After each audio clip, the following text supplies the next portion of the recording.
Hey man, listen, I appreciate you coming back, listening to another podcast. I'm not gonna spoil anything this time. Today's guest is my great friend, Twitch streamer, ex Fortnite pro, actor, Valorant pro, TWISTYXO. Be sure to give him a follow. All the links are down in the description, and let's get into it. So, like, obviously, I know you before. I know you from before, and you started streaming. And I remember, like, you told me that you had like a channel back in the days when we used to play Fortnite, and like, Yeah. we all got shocked because we never like thought that you had a Twitch channel. What got you into streaming? Yeah, well, back then I was actually streaming Counter-Strike. And I specifically at that time you could do skin gambling. I think Valve made that illegal, but at that time, like you could take your skins in CS:GO and transfer them to a third party website and they would like take the value of the skin and turn it essentially into like chips like at a casino that you could then bet. And when you withdrew, instead of withdrawing money or chips, you withdrew like the amount of value in skins. And this used to be quite popular on Twitch. People who never even played Counter-Strike were basically just gambling, right? Using CS:GO skins. And so one night, I think I had like at that time my entire CS:GO skin collection was worth like $20, but I put it all on this gambling website and and honestly, I was down to like I think I was down to like $1 or $2 and I hit big and I turned that $2 into like $50. And there was like a chat where you could like people would be like, "Oh my God, you just won like, 50 times your money or something." And people would plug their Twitches. And then so I just like was like, "Screw it. I'll just start a Twitch. I'll stream myself doing this because it was like so hype." And no cap, I actually ended up making I think 2.5K. Um after what I lost, it probably was more like 1.5K, but I ended up earning from essentially $20, $1,500, and I streamed that the entire time. That's big time. I knew you talked about CS:GO. So when did you like started gaming? Was there any games before that that you played, or Oh like? yeah. All right, so I'm not a boomer, but you're gonna think I am. Because I'm 32, right? So I'm actually a millennial, but like I was playing, most people maybe know Counter-Strike Source, but I actually played 1.6, was like kind of like the original Counter-Strike. Um, But so I used to play that. I used to play Quake. I used to play this game called Tribes that people don't really know about anymore. But it basically you had a jetpack, and so it was like crazy. It was like really difficult because you had to like hit people in midair and stuff like that. But those were some of my first like multiplayer online games. And then did you start it on PC from the start, or like a console player? So I started on console, because that's like when my mom bought me. But I think I got my first computer in my house when I was like 11. Because like back then, like not everybody had a computer in the house. So I got mine at like 11 and I played this like it was like honestly a stupid, like very arcadey game called Silent Death Online. And it was crazy because at that time they charged you by the hour. Like if you played an online game, it was like I think it was like $2 an hour or something like that. So like my mom would get these bills, and she'd get these bills of like $50. She'd be like, "What the hell is this?" I'm like, "Oh, I was just playing this game." So yeah, eventually I played like a normal game. Like I think Tribes was my first like normal first person shooter on computer. And yeah, once I got bit with that bug, like I played Halo, like I played like COD, but like that was never my focus. Like my focus was always the computer games. Right. Nah, bro. So like, I had like a computer since I was like 7, Hmm. cause I was like crying and whining about like having a computer like my dad, and they just bought one for me. They just Hmm. basically shut me up. And I Yeah. remember until not until when Fortnite came out, I just used the computer for maybe one racing game. That was the only Hmm. game I ever played. And then you had Fortnite come in, where I met like half of my friends, like half of my Hmm. online friends. And then it just got me into gaming. Yeah. But like I've never been a fan of Call of Duty back in the days when everyone was like, "Oh, I'm like a COD player." I Hmm. never even played that because I was like, "This is a stupid game, right?" Hmm. But Warzone changed that, and now I'm like going back to like old Call of Duties, and it's so much fun. But like, so like, how old were you when you started like professionally, like competitively gaming? So I used to enter. It's interesting you say that. Yeah, like I'll just take it back. I'll answer that question, but I know that feeling like when you find your first game, like for you was Fortnite, where you like log onto a server and you're like aware that there's other real people in Yeah, yeah, there. yeah, You know, like that's such a cool feeling. Um, and I think to this day I'm trying to like find that feeling where, you know, it's cool if a game is new and it's different, but like it has to feel like I'm happy to be like in the server. Like, you know what I mean? Like that should just always bring me joy. But yeah, um, sorry, wait, your question was, oh yeah, I used to do, so it's actually this is an interesting question. You know, computer, so like I said, I'm a little older, like probably older than your audience too. You know, competitive gaming, professional esports and all that, like that started on PC. But there was a moment of time when it looked like the console scene was going to be way bigger. Like it was it wasn't conceivable because for like you had older consoles like um Nintendo 64 and the like that generation where nobody was taking them seriously, but it was actually with Halo 2 specifically in the MLG that the amount of money that was flowing into competitive console esports started to be more than the PC scene. And at that time, that was a brief period in my life where I don't know if it was because my computer wasn't good enough or because a lot of my friends were playing console games, but I like took a couple of years in my life where I pretty much focused on console gaming. And I entered a few tournaments, like small local tournaments. I didn't do very good, but I love the feeling. But what I actually ended up doing was getting into organizing tournaments. So I started working for some like LAN centers and hosting their Halo tournaments and like running everything and like taking all the money and like determining the prize pool and then paying it out. And these guys didn't really pay me a lot in cash. I mean, they'd give me a cut of their earnings for the tournament, but like these guys would like pay for my meals and they would like give me like one guy gave me a new computer and like they would obviously let me like play and bring all my friends and play there for free. So I was like 15, 16 and I wasn't entering as many tournaments, but I was running tournaments. And like at 15, 16, you know, you have somebody like letting you run around a whole like LAN center and like play whatever you want on their like high-end computers and consoles and just like invite your friends. I kind of felt like I was rolling, but looking back, like I definitely did free work for all that time. right. No, I mean obviously like when you're 15 or 16, you're just looking for like all the benefits you can get, Yeah. and then you stream on Twitch. Hmm. Link would be in the description.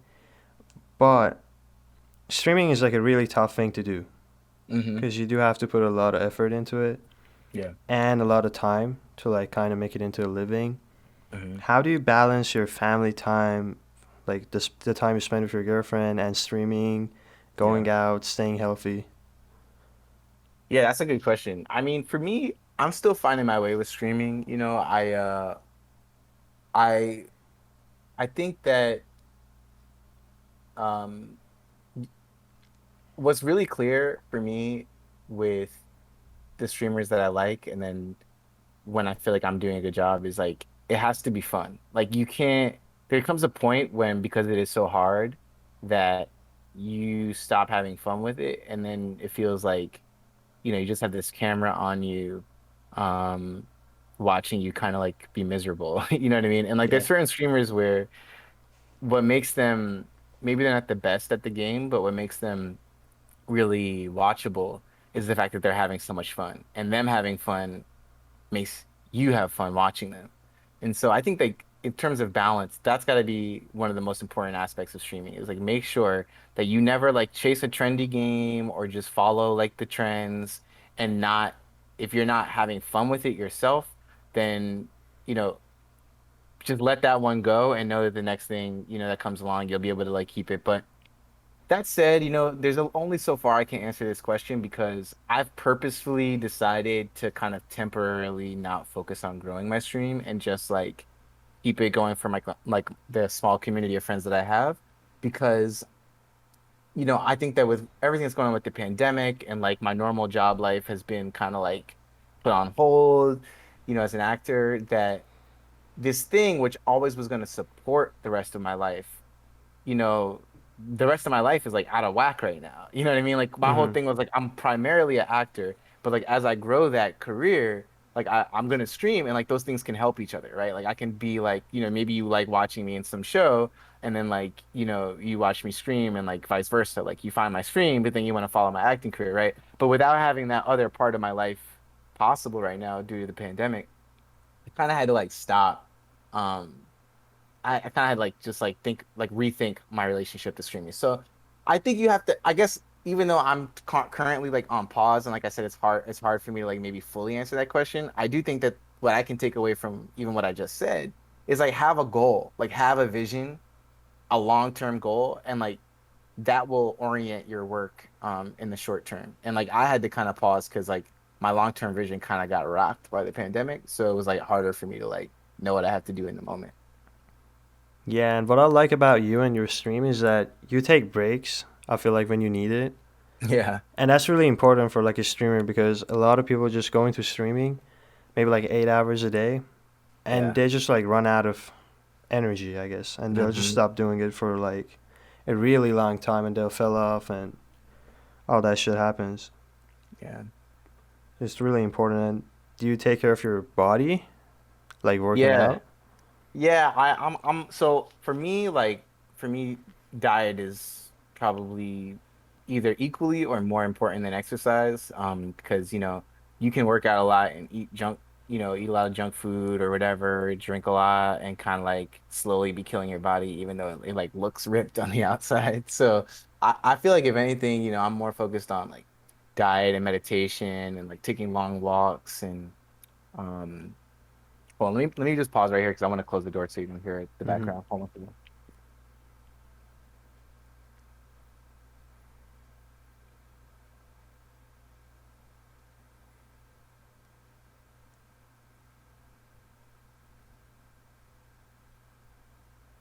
All right.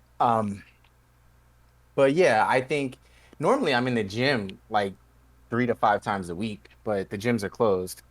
And I don't really like working out at home, so I try to do a lot like walks and runs outside in nature and stuff like that because it's like it's good for your body, but also clears your mind, which is really important. Mm-hmm.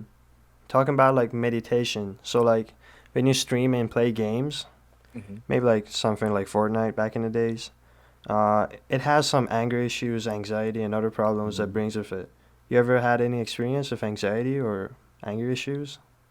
Yeah, I mean, not so much in gaming, like, but in real life. And then I do, but it's interesting that question because when I'm doing a lot of meditation and just working on making sure that I'm super balanced in life, like I actually do feel like I get less tilted in games, because tilting, like, especially when I was playing Valorant, I had to take a break from Valorant, talk about breaks. Like I'm playing, a different game right now that's way less stressful because Mm-hmm.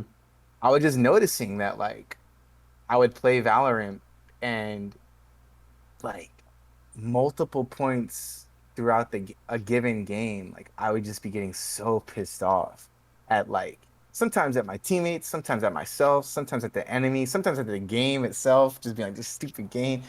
And the thing about meditation and mindfulness practice is you're not trying to be like a Zen master. You're trying to just interrupt the moment between seeing something that upsets you and like letting it get to you. Like it's not about like having nothing affect you. It's about controlling the amount of that which it kind of like turns you into a person you don't want to be. And if I'm meditating more, I actually do find that I can play games, for instance, and just like not get tilted, which is good because, I'm there to win. I'm there to like, refine my skill. And that's more likely if I'm not getting pissed off at every single thing that goes wrong. So I do think that like mindfulness and meditation is good for life. And then frankly, like it'll transfer over into like, you know, the anxiety and stress and everything in gaming. Yeah, and I feel like every gamer is like experiencing this since it was like quarantine and we were all on our games. I even Hmm. quitted like Call of Duty because I just was getting so angry, and it was Hmm. affecting my like life outside of gaming. So I just Yep. had to put it aside. And nowadays I'm just playing GTA, some role play.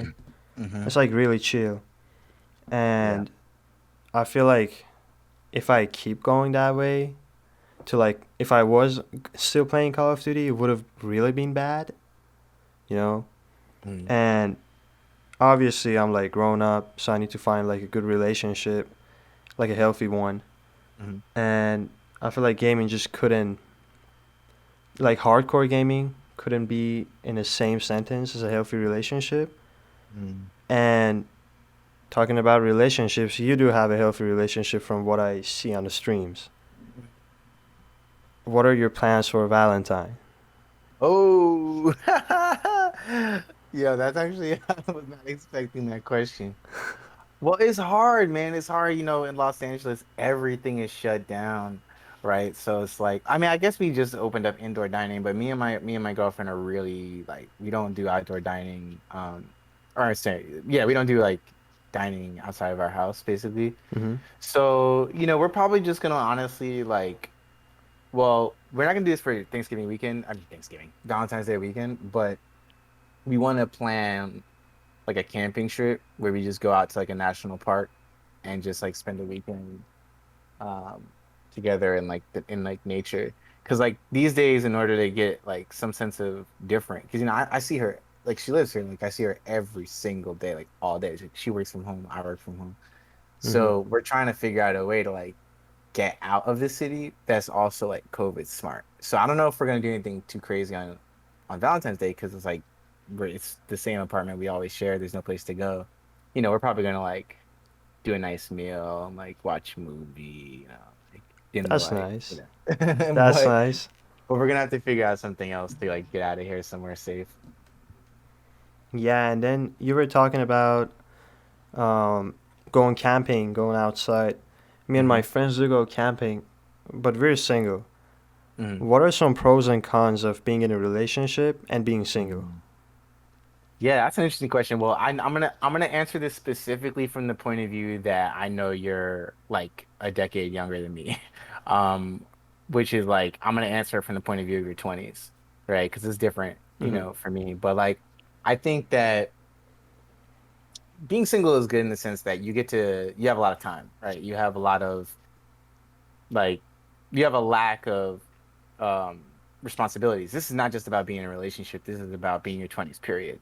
As life goes on, you have more and more responsibilities, less and less free time, unless you are extremely wealthy or something like that, right? So, um, I think that the thing to do when you're single in your 20s is like not rush into a relationship, but to understand that like you're developing yourself every day and you're probably going to change. You're going to have some kind of growth spurt, like mentally, you're going to have a growth spurt every so often. And the trick about it is like, so is any potential partner that you're going to have. Like, they're also going to be changing and growing, hopefully, right? Like, they don't want to just be the same person at 22 as they are for the rest of their life. So, you kind of have to have this dance, I think, when you're trying to like be single or in a relationship where you want to embrace the fact that when you're single, you have a lot of time to like develop yourself. But if and when you do find like somebody to be in a relationship with that, um, you both give each other space, to continue to grow. And then I think some of the benefits of that is like, okay, you don't have as much free time, you have more responsibility. Like you have a person that you have to take care of now, right? Like you have to like, it's a team now. Like you can't just go run off and do what you want to do. You have to like check in and like, right? So, but the trade-off is like now you have like a team, like you have a support system. Like it's not just you looking out for yourself.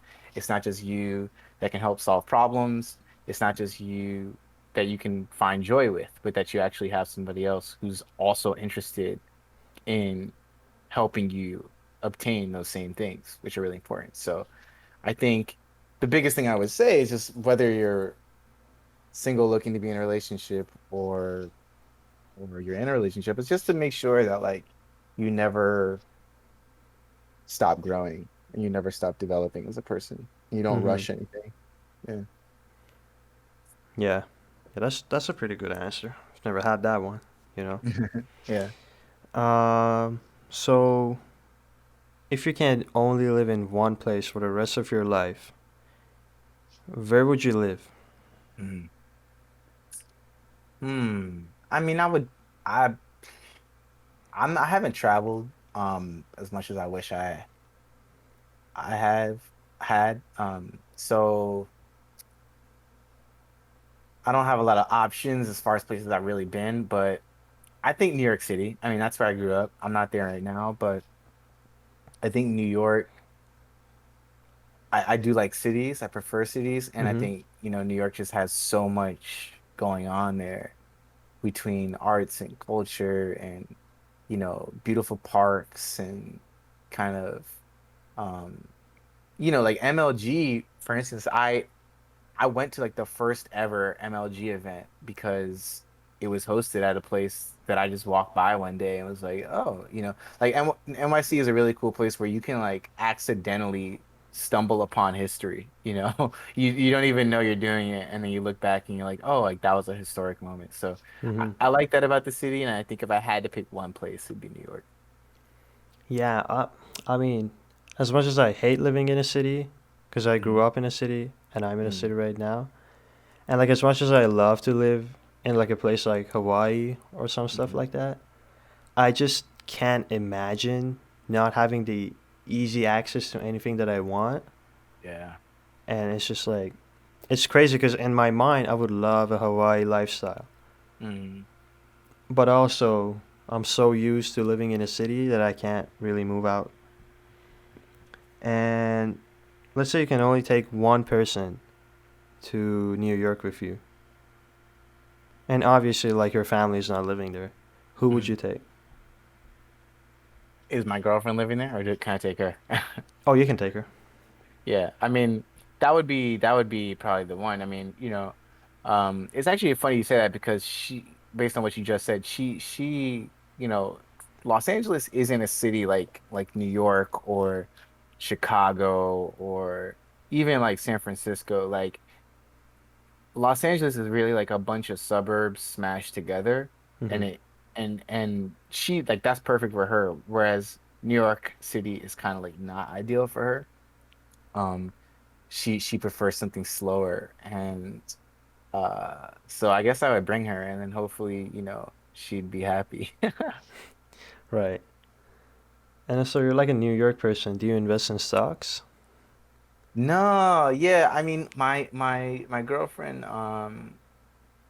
does, because when she started work at her company they offered her stock options, and it's been interesting seeing her like the market has been doing really, really well, oddly throughout all this Mm-hmm. pandemic stuff. So Yeah, yeah. she's been doing good with her portfolio. I am thinking of taking some of the money I have saved right now and putting it in something. But if I did that, I would be doing some shit that's like, oh, sorry, can I curse? Yeah, yeah, for sure. I'll be doing some stuff that's like pretty safe. Like I'm not really interested in the like, risky plays. I'm interested in like the surefire long-term investments. Mm-hmm. How about you? Me, so I've been studying stocks for like 1 year. So like Mm, when I was studying it originally, stock wasn't as reliable as it is today. mhm. So everyone was just kind of like not believing in me. And at the time, I was just gonna spend 500 and then invest it in stocks. And today, that 500 would have been like about 39K. But and that's funny that you said that because I've been trying to get into stocks, but just because I don't have my passport yet, I can't legally purchase any stocks or have Uh, like any money coming to my account from stocks hmm just because of taxes and other stuff. But I would really love to go into stocks. It's just like I feel like that's the best investment you can do with your money. hmm Yeah. Well, I think that's good about stocks is that, I mean, I was gonna say everybody can get into it, and obviously you just proved that not everybody can, but but that it's an easy, it's an accessible comparative because like, there's other ways you can invest, right? They're just like it's like people invest in real estate, right? But that costs a lot more money, and Mhm. then people can invest, you can invest in like a film. I mean, in my business, if you think about like film, like really the only reason films get made is because somebody puts in $1 million hoping that it's going to do good at the box office and they'll get back 1.5, 2 million, maybe three, right? So like that's investing too, right? Like there's a lot of ways, but a lot of them require more money, or they require you to know more people, or they're riskier. And yeah, it feels like the stock market is something that more people can get into. But I have to tell you, man, the other thing about it is with my politics, I have a pretty left-leaning politics. I sometimes I feel like there's an ethical side to the stock market that rubs me the wrong way because it just feels like these companies employ real people, and I think about them a lot. Like I think about how we're kind of like playing casino with like the economy, and when things go bust, okay, you lost $1,000, but you know 300 people lost their job, and like what does that mean to like turn the economy into a speculation? So I don't need Yeah. to get into all that. We don't have to, if you don't have politics questions, we don't have to go there. But I'll just say that like I've never said nobody should get into it, but I do think about the maybe the ethics of the stock market. Oh, and then yeah, that's a good point, but don't worry about like anything you say. We don't give a fuck on YouTube. Cuz I was talking with my other guest and he hmm was talking about monetization and how people will only rely on monetizing from ads. hmm And I was telling him, I was like, I'm not looking to monetize this channel because YouTube, I don't know if you noticed, but if you get 200,000 views on a video, you can only make anywhere from 100 to $500 for that video. hmm So, and I said it, I was like, fuck YouTube, demonetize me right now. I'm gonna curse on my channel. I'm gonna talk about politics. I'm gonna talk about so many messed up shit, right? Because I'm just trying to hmm be as open as possible. Yeah. And yeah, so don't hold back. Don't hold back on anything. Okay. Yeah, You want to sure. I drop mean, some names? You want to like destroy some people? nah, I mean, I appreciate that. I still, it's just more about like the interview, I guess I was saying, I don't know where you want to go. So that's why I was saying, like, Oh yeah. Um. So are you a fan of anime? I'm a fan in the sense that I like what I've seen, but I'm not a fan in the sense that I haven't seen a lot. Like, I haven't seen much anime. Like, there's Mm-hmm. a couple things that I've seen that I really like. Right. And then growing up, so obviously you were into gaming, but did you play any sports? I played some sports when I was really young. I played a couple seasons of Little League Baseball and I played a season of soccer. Um, and then I played like not in leagues. I played like a lot of street basketball with my friends growing up throughout like all of my youth. Mm-hmm. But it stopped when I went to college because I went to art school and like almost nobody played sports there. So Right. it just fell off. Yeah. Nice. And do you like watch any sports? Or I try to keep up on basketball, um, but I'm really bad at following sports. right, and what team do you like in basketball? Well, it's tricky, man. Being from New York, it's like we kind of have to like the Knicks because it's like city history, but they're so bad. Like it's not even that they're bad, it's that they're managed really poorly. Like the owner of the Knicks, Nick Dolan, is just like really bad. Yeah. And I think it actually has to do a lot with like capitalism in the sense that like he doesn't need to um be he doesn't need to build a good um team because of tourism and stuff. Like people are always gonna fill those seats every night. You know what I mean? Yeah. So he has no incentive to like build a strong team in order to sell tickets to his games because it's New York City, it's the Garden, you know. So it's this interesting like thing of like, wow, like this man doesn't even feel responsible to the fans in any way, shape, or form to like building a team that the city likes. It's just tragic. Yeah, I mean, I feel like he's just more worried about the bag Hmm. other than like winning championships. Yep. Ah, and then so like you said New York and Knicks, but if you had the opportunity to join one org or team or music band, which one would you choose? Wait, so team or band? Gaming team, Oh, oh, this is easy. 100 Thieves, man. 100 Thieves, dude. nice. Yeah, 100 Thieves is just like I feel like right now it's the best production and the most fun organization in the scene right now. Yeah, I mean, the thing is, like, they're headquartered in Los Angeles, and they do a lot of stuff crossover with, entertainment and lifestyle, and as part kind of like the earlier conversation we were having about like streaming and the balance. Like, I would love that, my streaming career, or whatever you want to call it, is never like I don't want it to be bigger than my acting career. Like, I'm not trying to be like a main, like a full, like that's, I want to be an actor. Like, I love acting, and but you have a lot of downtime when you're acting, and you have a lot of times when you're not acting. Like you think of like super wealthy, famous actors, they might do just one movie, two movies a year. That still means that they have like half of the year that they're not working, and they don't need to because they just made like $50 million. But Hmm. like, what do you do with that time, right? And so I'd love it if like I was a part of an organization like 103 Thieves, which doesn't just like stick a camera in front of you and put a logo on your stream and like boom, but that is like really doing interesting creative content and like trying to collaborate with like musicians and actors and entertainers and all kinds of stuff to like build a whole separate kind of brand identity. I think that's really cool. Yeah, and they put like a lot of money into content creation. Hmm. They have like a big compound, 100T compound. Yeah, yeah, that's what I'm saying. It's right here in Los Angeles. Yeah, Where, that's like, and the videos they make there is really fun to watch. hmm Like, I don't think any other organization, other than Face Clan, of course, hmm other than them, I don't think any other organization have had this type of production. And like, even when they're introducing a new player, they just do it in such a fun way and unique way.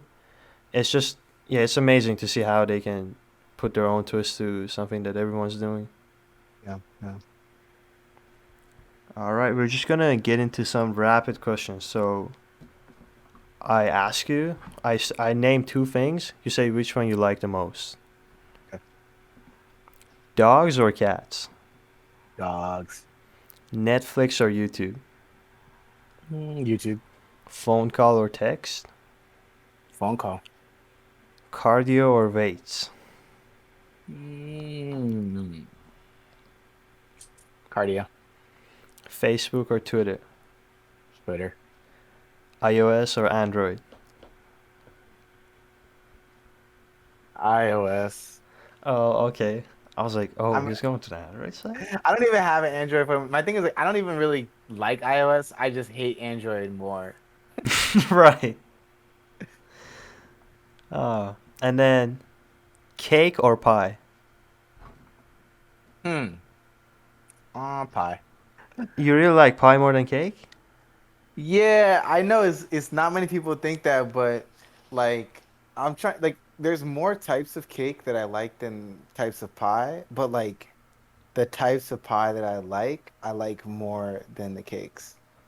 Because like I Right. really love apple pie. I love sweet potato pie. I think that shit is underrated.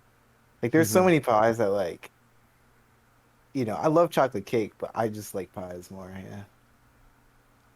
All right, bro. I'm not gonna take up any more of your time, and it's been really cool to have a friend like you, and like this whole years in gaming, and watching you go back to streaming. And of course, anytime you're streaming, I'll just pop in as a moderator. Never Yeah, I was gonna forget that, say, as a I moderator. yes, sir. And it's really fun to watch you just play games or do your thing. And yeah. Well, thanks, all right, man. It's been dope knowing you these years and continuing to get to, build our friendship. And I do really appreciate you on the mod level. I know there's like more things that we could do, but like I said, I'm just taking my time with the streaming thing. But I hmm appreciate having you in my corner, man. So thanks for that, and thanks for having me. Yeah, and I mean, anything that you have coming or any channels that you want to shout out, go for it. No limit. Word, well, I mean. I'll shout out my social media at Chris Myers Inc. I guess I just doxed myself now, but I don't even think you follow me on. Do you follow me on I Instagram? didn't. No, I tried looking for your Instagram, but I couldn't even find it. And I was like, if I ask him for his Instagram, is that too creepy? nah, that's Or, not creepy. Nah, I mean we should definitely follow each other. But then yeah, hmm I'm on all socials at Chris Myers Inc. That's Chris Chris Myers Myers, and then Inc. like incorporated Inc. will be linked in the description as well. If you Cool. guys didn't catch that. All right, man. Thanks for coming on. Thanks. Thanks, dude. Hey, once again, thanks for clicking on another podcast, listening to it. If you liked it, make sure to like and subscribe for more. And I'll see you on the next one. Bye.